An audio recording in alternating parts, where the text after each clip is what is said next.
Hey everyone, welcome to the We Like Wrestling podcast. This is a new series that we're doing called Spotlight.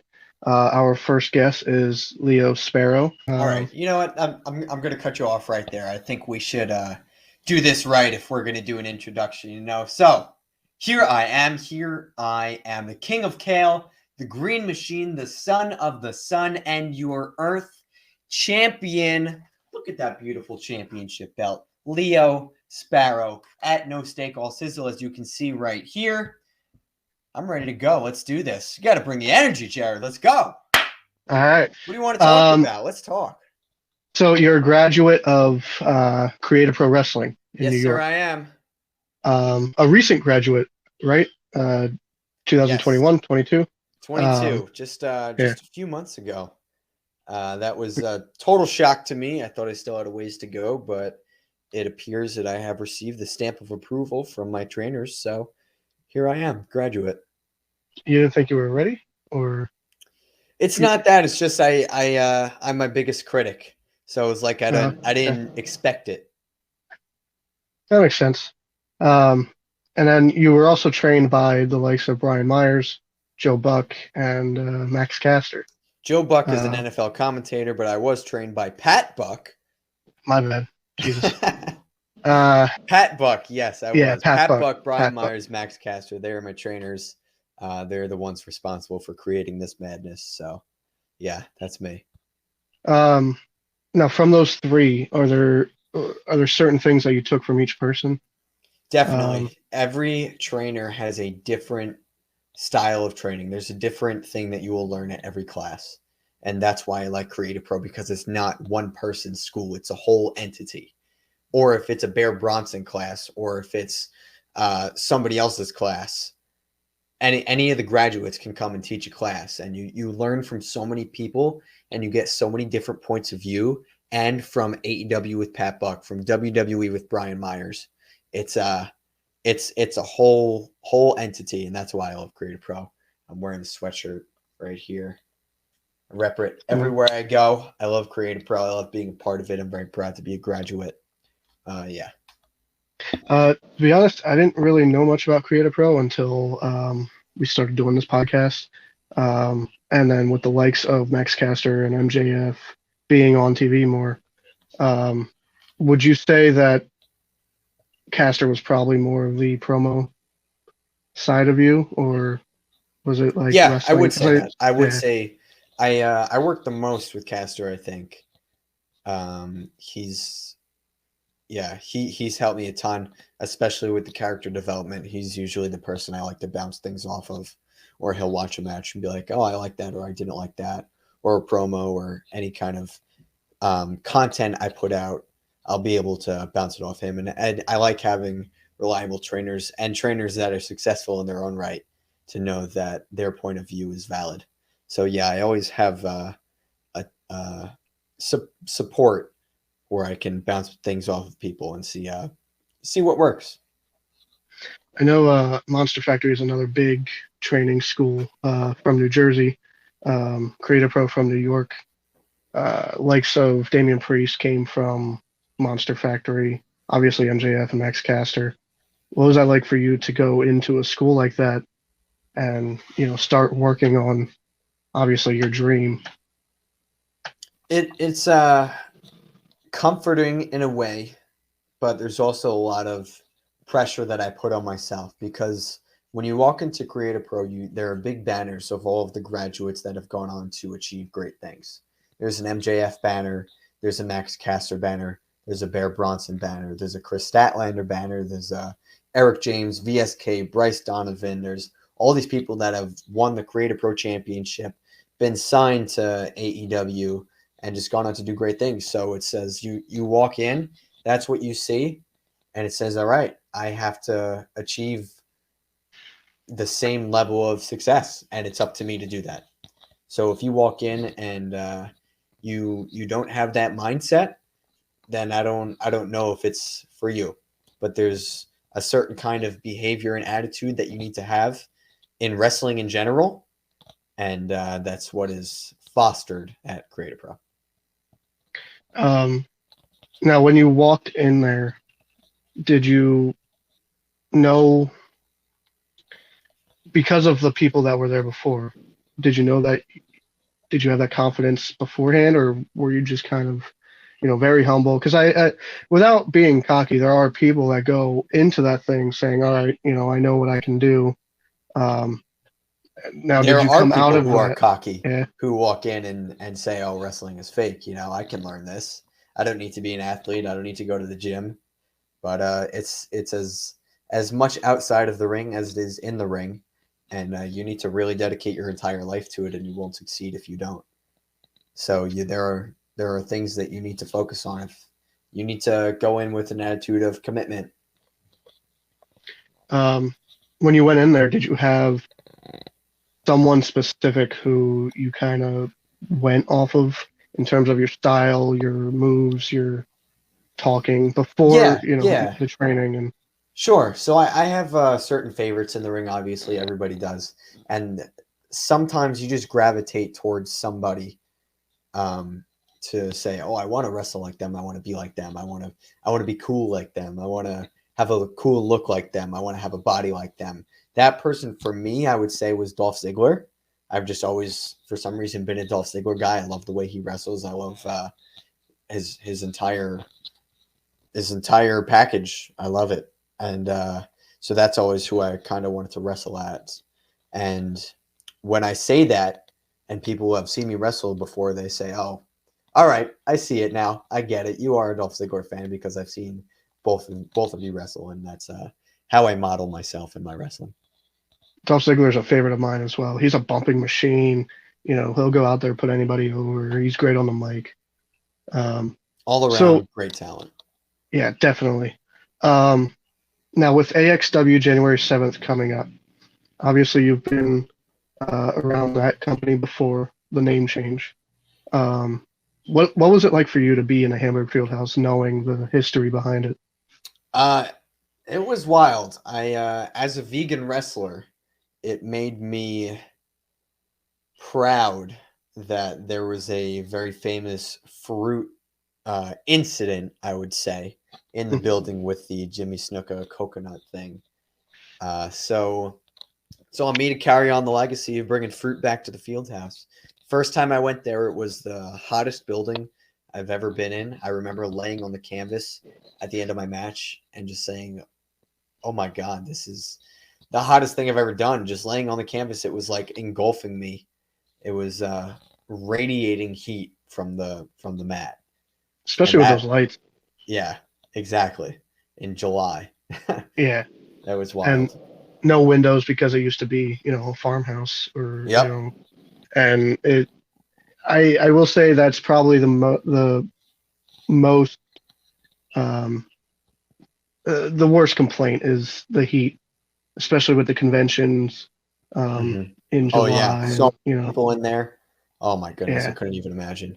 And wrestling fans, the smell. But yeah.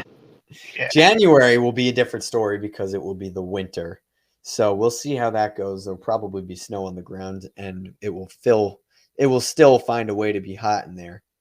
But that's right. Yeah. January 7th, American Excellence Wrestling returns to the historic Hamburg Fieldhouse, and the King of Kale, the Son of the Sun, Leo Sparrow, will be wrestling Kekoa.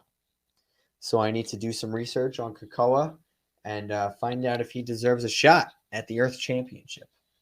What do you know about Keiko? I know he moved down to Florida. He's been making a name for himself down there. Obviously, being on AEW a couple times, on Yep. WWE a couple times.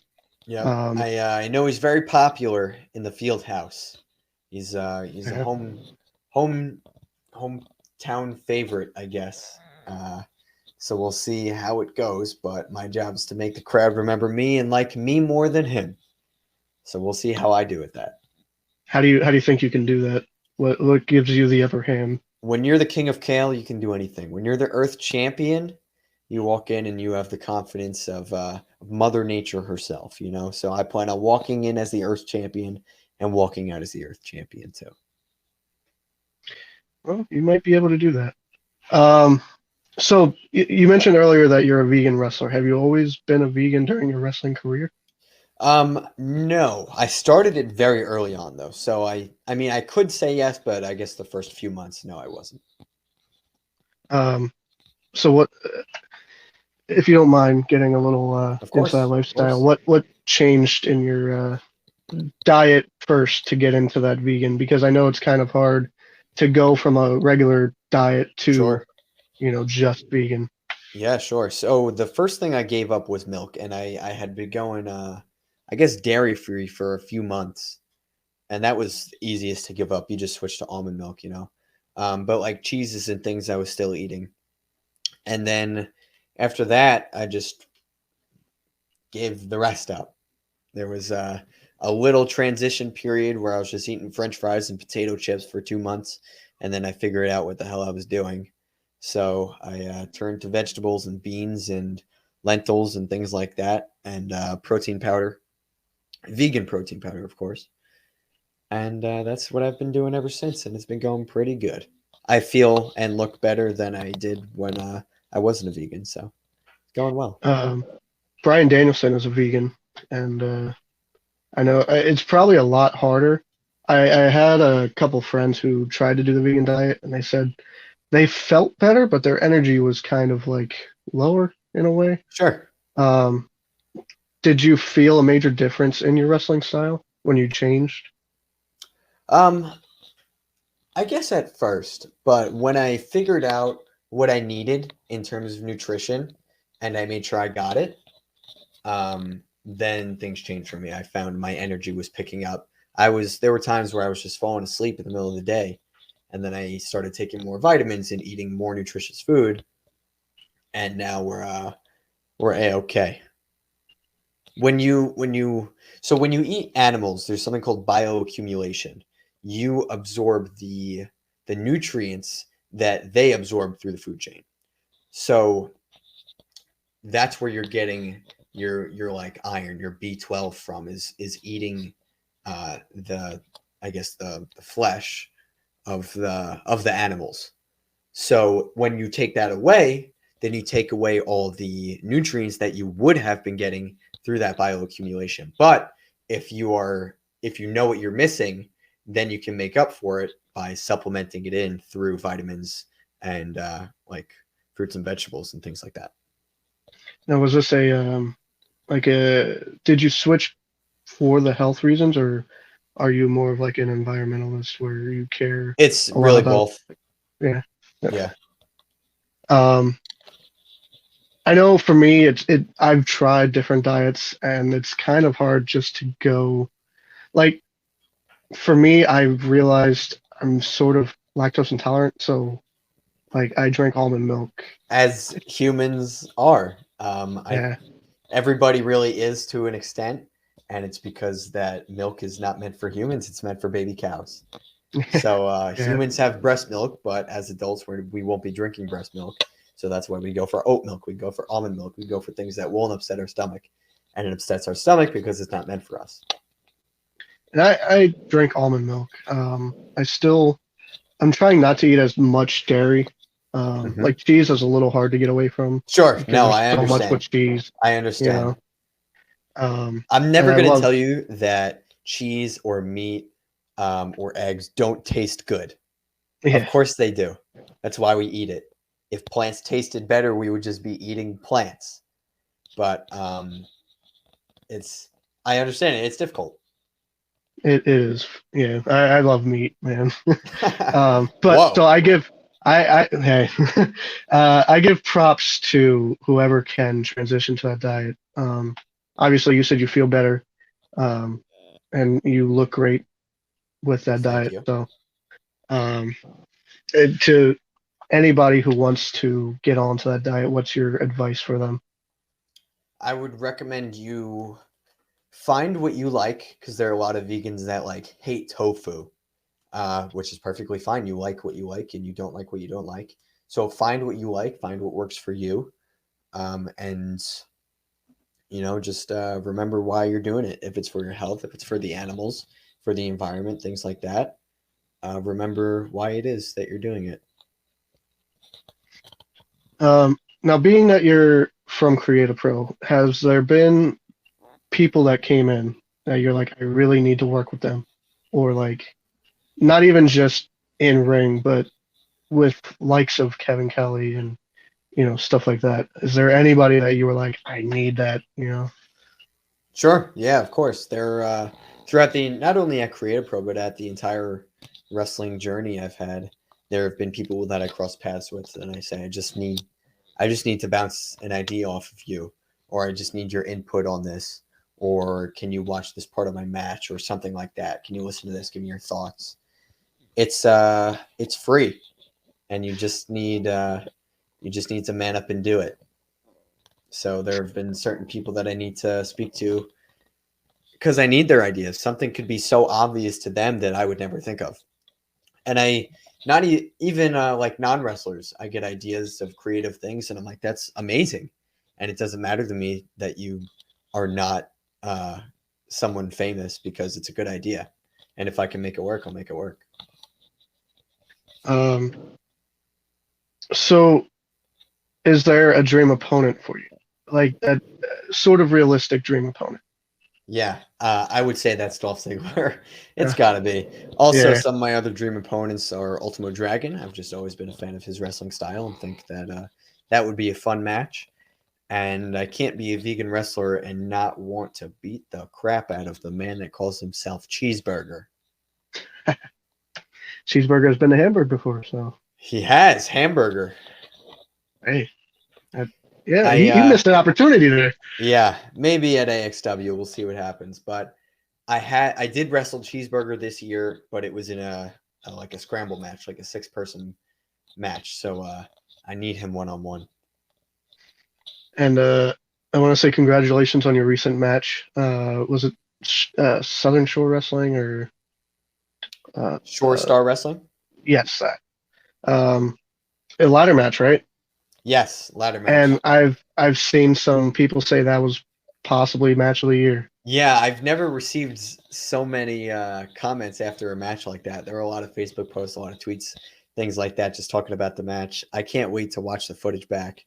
That was a very exciting match, something that I thought about a lot, something that my opponent, Jay the Key, thought about a lot. And walking in there to have the curveballs thrown at us that we did, it just made for a lot of fun moments. And I will definitely remember that for a long time. And so will all of the crowd that was there because they remember the last match that we had and they told us, and they will remember this one too. Unfortunately, I wasn't able to be there in person, but I definitely need to watch that whenever it pops up, especially if it's match of the year candidate. Yeah. It was a fun time. Yeah, like I said, I think I've seen you in action maybe once, twice. So that match would definitely, I think, get me hooked on what you do inside the ring. Yeah. I noticed your little display behind you. Yep. What's you collect a lot of stuff? I do, yes. If almost every one of these has some kind of significance. Usually it's just because I like the character. Or I think they would make a cool action figure, or I've met them, or I've wrestled them, or I've trained with them. But normally it's just because I like them. That's pretty cool. Is it just wrestling, or do you collect other things as well? On the bottom shelf that you can't really see, I have some Star Wars, other characters I like. There's Jack Sparrow. There's the Hound from Game of Thrones, King Kong, SpongeBob SquarePants, obviously. A lot of Star Wars, though. I think that's Muhammad Ali, Groot, because he's a tree. Yeah. Are you a mostly loose collector, or do you keep them in box? I have some. The ones that are in the box behind me are signed, so those are cool. Like backers to the collection, things to look at. I have a few of those. So the only ones that I keep in the box are autographed. Collecting is a dangerous game. It is, and I have sold quite a bit of it or tried to get out, but I always get sucked back in if something cool gets dropped. So yeah, we the podcast we took from our personal collection and we set up tables at shows to sell some of the stuff. Your own personal collection. Wow. Some of it is, yeah, and because we realized, as we're getting older, we have kids, and we're working more than anything now. Mm-hmm. So this stuff that we collect is kind of Like, yeah, that was cool at first, but now it's like it's just somebody else can benefit more from it, you know. Yeah, yeah, I understand that. And there are still a few things that I like collecting. I'm a big Kenny Omega Young Bucks fan, so Hmm. any figure of them I'll get. Um, any like Mortal Kombat Funko Pops I'll try to get. Um, Funko Pops in general are dangerous. There's like Yeah, so I many had of a them. ton of them. And one day I was like, why am I doing this to myself? And I just got rid of all of them. Yeah, and the They, things I do collect, I typically keep them in a box mhm. because I'm worried that if I take them out, they're going to be worth a hell of a lot in box, and then you You're know, lost out. Yeah. Funko Pops yeah, I prefer to keep in the box because of how easily like stackable they are. And oh it yeah, really yeah, frustrates me when things don't stand up. So like the few Funko Pops that I do have, I make sure that they're standing. But as time went on, like the it got harder and harder to stand them up, and I was done with it. Like early on, they were solid. They were all in that same pose, and they were yeah. easily standing up by themselves. And then I guess I don't know, cost got cut or whatever. But yeah, I was just done with it. I couldn't take it anymore. Is there something that you've been wanting to get your hands on you just can't? Ooh, great question. Um, I don't know. I kind of buy everything I want. um, Like something as that's too expensive or like just too rare or hmm, I don't know. I don't think so. I think there are probably some Ultimo Dragon figures from Japan that I would like to have in my collection that I don't have yet. Jushin Liger figures. I have the one Jushin Liger figure up here, and that's a that's a good one that I like. I want that one to have loose too. Ringside Collectibles has I think two or three of them. Yeah, I want the original Storm one, and that's the one I Oh, have. okay, yeah. No, that's not the one I have signed, but I do. So I the problem is I have the original one, but it's still in the box, and that's I can't take that. I can't take it out. Those Storm figures are so good. The Storm figure is great. Yeah. Yeah, yeah. Your last opponent, Andy Header, he's a big comic guy, big collector. Yes, he Um, is. We talked about that. yeah, he's a.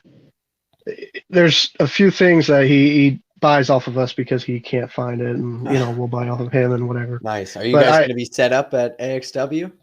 we will be. Great. We're a Great. I sponsor of can't wait. AXW. Love it. Can't Um, wait. yeah, we get to work with Ryan and Kevin Kelly and that group of guys. It's honestly a great company to work with, Yeah, definitely. whether I really you're a enjoyed. performer or sponsor. Yeah. What I like the most about working for the companies that I do is like I enjoy my time there. And if I go there and I don't have a fun time, then I just don't want to come back. But what makes me want to come back is the environment, the people, the crowd. It's always a good time at the shows that I do because I look to have a good time. I want to go in with a positive attitude. I want to go in and meet new people. I want to go in and make an impression. So I like doing the shows that I do because I always find a way to have fun. And with AXW, the crowd is always so into it. Yeah. Obviously, in the summertime, they're a little rambunctious because of the heat and whatever, Yeah. um, but they get into it. And Mhm. they're one of the most exciting crowds I've been around. Awesome. That's Um, great. and the locker room, like everybody there is, they're close. I don't remember having a problem or seeing a problem with anybody. Yeah. So I'm glad that AXW can do that for outside wrestlers, whether it's New York, New Jersey, Delaware, whatever, bringing them in Right. because they're like a family. Right. And And I just want to be a part of the team. hey, we're honored to have you a part of the team. And obviously, with Kekoa being away, seeing him come back is that's going to take a little. The crowd's going to favor him more than you. Yeah, I understand that he's a crowd favorite, but I'll try my best to try and sway them in joining the Vegan Legion. So we'll see what happens. Um, so going back to Andy Header, Header is always a great guy to be in the ring with, just from watching him work. Yeah. And where would you rank him in terms of like you can just go in there and have fun, you know? We definitely Like had a fun match. Um, yeah, that was our match was good because we were both fun characters. We both like similar things. The It was my first experience in the Hamburg crowd, so it was a good experience for the crowd to learn who I am against somebody who they already know as an established Hamburg talent. So people were able to choose sides and root for who they wanted to. And most of them chose Andy, but this time I'm going to try and make them choose me. I feel like Andy is a perfectionist in the ring. Yeah, Just from seeing him, he'll go over the same thing a couple times, and yeah. He he was fun and easy to work with. that's But always I great. did walk out as the Earth champion, so You did, and you still are the Earth champion. still am. Question is, will you still be Earth champion after your match with Kekoa January 7th? Yes, I will. You I you hope heard that's it true. here first. There's no way I will ever lose the Earth champion. The Earth Championship. I was chosen by Mother Nature to be the Earth champion for a reason, and I will not lose it to any utter sucker. I like that. Hopefully, that range true. Keiko is pretty good. We'll see. Yeah. Is there anything else that you'd like to touch here, whether it's personal, professional? I don't think so. Just make sure you come by the Hamburg Fieldhouse on January 7th to watch American Excellence Wrestling return to the Fieldhouse. And I know you're going to watch a fun match here. And I'm sure the rest of the show is going to be just as good. Check out Shore Star Wrestling whenever that comes up on Definitely, Shore IWTV. Star Wrestling is becoming one of my favorite crowds to work in front of at the No Limits Boxing Academy. They just have a built-in audience there, and they eat it up. It is such a fun time. So yeah, check out Shore Star Wrestling. You can watch it on IWTV. Maybe I'll see if we can put that ladder match up on YouTube for free. So we'll see what And happens. you were part of the Match of the Year candidates, so you might have a good say in that. Yeah, we'll see what happens. Um, but if you don't have anything else, thank you, Leo, for joining. Of course, thank you very much. You can find me on social media at No Steak All Sizzle right there. Instagram, Facebook, Twitter, ProWrestlingTees.com/Leo Sparrow. You can't be the Earth champion, but you can definitely dress like one. So visit the t-shirt store there. Help me buy some vegan groceries. And I'll see you January 7th. See you there.